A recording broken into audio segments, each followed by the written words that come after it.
કે બધાને એમ થશે કે ઓહો લાલજી મહારાજ બાપુજીએ તો બહુ મોટી મોટી વાતો કરી દીધી, હવે આવું કળિયુગમાં ક્યાં કરવા જશું?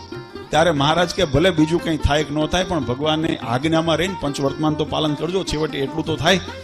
કેટલી મહારાજે દયાળુતા કરી, સરળતા કરી, આમ તો ઘણું બધું કરવા જેવું છે, પણ વિશેષ કદાચ થાય કે ન થાય, આપણે કહીએ રહી એકાદશ નિયમ મેં કરો શ્રી હરિસંગ પ્રીત, પ્રેમાનંદ કે ધામ में जाऊं નિશંક જગજીત. અમે આ જગત જીતીને આ બ્રહ્માંડની અંદર જીવાત્મા આવ્યો ને ત્યારથી ભટક્યા કરે છે, પણ ભગવાનની એકાદશ બાંધેલી નિયમની અંદર, આપણા વર્તમાનની અંદર જો રહીને ભગવાનના સ્વરૂપમાં પ્રીતિ કરશો ને તો નિશંકપણે કોઈ શંકાને સ્થાન નથી, ભગવાનના ધામમાં જીવાત્માને લઈ જા. ભગવાનની દયાળુતા છે. આ કળિયુગમાં આવા સરળ અને સસ્તા ભગવાન આપણને ન મળે.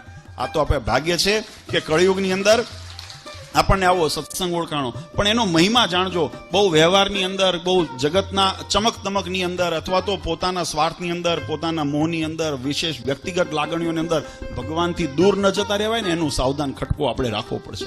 નહીતર તો કેવું થશે, મોહબ્બતે કરીને, આપણે પ્રેમે કરીને, કોઈને અંદર માને કરીને, કોઈ બીજા સ્વાર્થે કરીને ભગવાનથી જેટલા છેટા ગયા ને, પછી અહીંયા ભગવાન આ લોહી ચુંબકનું વર્તુળ હોય ને એટલામાં જ એનું આકર્ષણ હોય.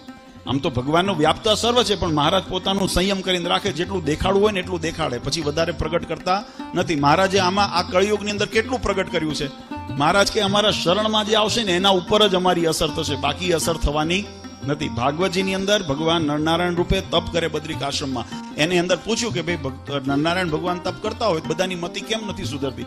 ત્યારે મહારાજે પણ વચનામૃતમાં એનો ઉત્તર કર્યો. મહારાજ કે ભગવાન નરનારાયણ રૂપે જે તપ કરે છે ને એ તો પોતાના ભક્તને અર્થે કરે છે, અભક્તને અર્થે કરતા નથી. સંસારમાં તો એ છે ને, પણ એના અર્થે એનો લાભ મળે નહીં. જે ભગવાનના વર્તુળથી દૂર હોય, ભગવાનની મર્યાદામાંથી બહાર હોય, અહીંયા ભગવાનનો આશીર્વાદ કે ભગવાનની કૃપા પહોંચતી નથી. એટલે આપણી જવાબદારી કે આ એકાદશી નિયમની જે મહારાજે બાઉન્ડ્રી બનાવી છે ને, એમાં આજ્ઞા ઉપાસના સહિત એની અંદર ભગવાનની આજ્ઞામાં રહીને ભગવાનની ભક્તિ કરતા થકા ભગવાનના સ્વરૂપની અંદર અનન્ય હેત થાય, પ્રીતિ થાય એવું જીવન જીવીએ તો આપણે ભગવાનના ધામના અધિકારી બનીએ. આ એવી પ્રાપ્તિ કરાવવા કળિયુગની અંદર મહારાજ જ્યારે પધાર્યા ત્યારે અનેકવિધ લીલાઓ કરી, કારણ કે બધાને જ્ઞાન માર્ગ ન પચે.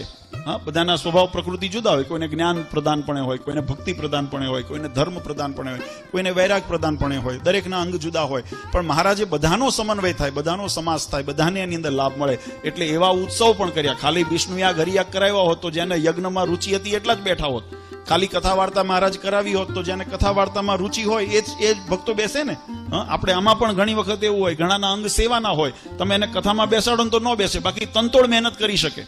એ મહેનત કરતા હોય, રસોડામાં કરતા હોય, ગામ વાળવાનું હોય, સાફ કરવાનું હોય, બધું શણગાર કરવાનો હોય, એમાં આખી રાત ઉજાગરો કરે, પણ એને કહો 2 કલાક કથા સાંભળવાની છે તો ન બેસી શકે. પ્રકૃતિ સ્વભાવ એવું નથી, ભાવ નથી, પણ સ્વભાવ પ્રકૃતિ. એટલે મહારાજે એવા ઉત્સવ પણ નિર્માણ કર્યા કે જેની અંદર જીવાત્માનું જેવું અંગ હોય એ અંગને પણ થોડું પોષણ મળે. અને એ રીતે મહારાજે આ શાકોત્સવ પણ એવો કર્યો કે જેની અંદર આમ તો સમાજને બધાને ભેગું થઈને આનંદ વિનોદ કરવાનો બધાનો પ્રકૃતિ સ્વભાવ હોય, અને આપણી પ્રિય પણ હોય. ઉત્સવ પ્રિય છે મનુષ્યને, કળિયુગ આપણા ભારતની અંદર આપણી સંસ્કૃતિ પ્રમાણે.